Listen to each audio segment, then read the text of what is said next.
Hello guys, for today's video ay ating reaksyonan po ang isa sa pinaka-latest, talino, maganda, sexy, at higit sa lahat ay napakasipag. So, walang iba kundi itong si Dara. Guys, alam niyo ba na itong si Dara ay biglaan yaman din? Kung ikukumpara po natin sa mga latest na natulungan ng Team Kalingap na mga kabataan, ay talagang lumalaban at sumasabay din po itong si Rose Ann bilang isang tinutulungan ng Team Kalingap. Talagang tumataas din po ang views po ni Rose Ann. Alam niyo ba guys kung bakit marami din pong tumutulong ngayon kay Rose Ann? Dahil nga po sobrang deserve po niya, no?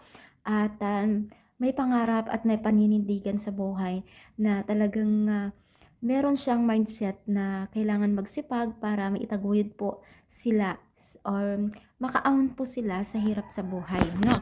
Instant yaman din po itong si Rose Ann dahil po sa mga masugid na manonood at mga sponsor na nagbibigay din po ng mga malalaking halaga. At ang isa pa na ating napansin kay Rose Ann ay masinop sa pera. Pares po silang mag-ina, no? Pinalaki pong maayos itong si Rose Ann, no?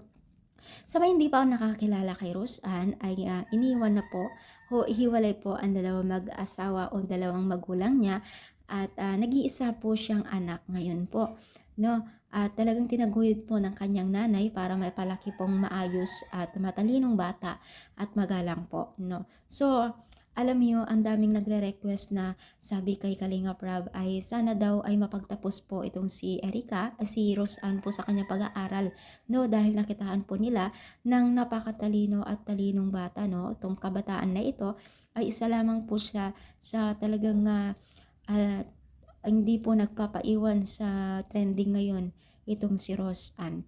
So, meron din po silang request sino daw magiging love team ni Rose Ann. Para sa akin guys ay kahit wag muna nagbigyan si Rose Ann ng love team, no? Kasi itong si Rose Ann ay talagang busy po sa kanyang hanap buhay ngayon, no? Sa paggawalis vendor na kahit marami pong nagbibigay po sa kanila ng financial at ano pa man po.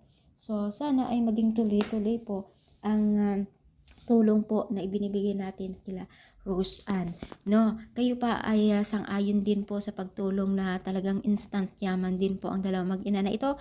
I-comment down na po yan guys. At syempre, guys, tulungan po natin sila Kalinga Prab na palawakin po ang kanilang programa. So, yun.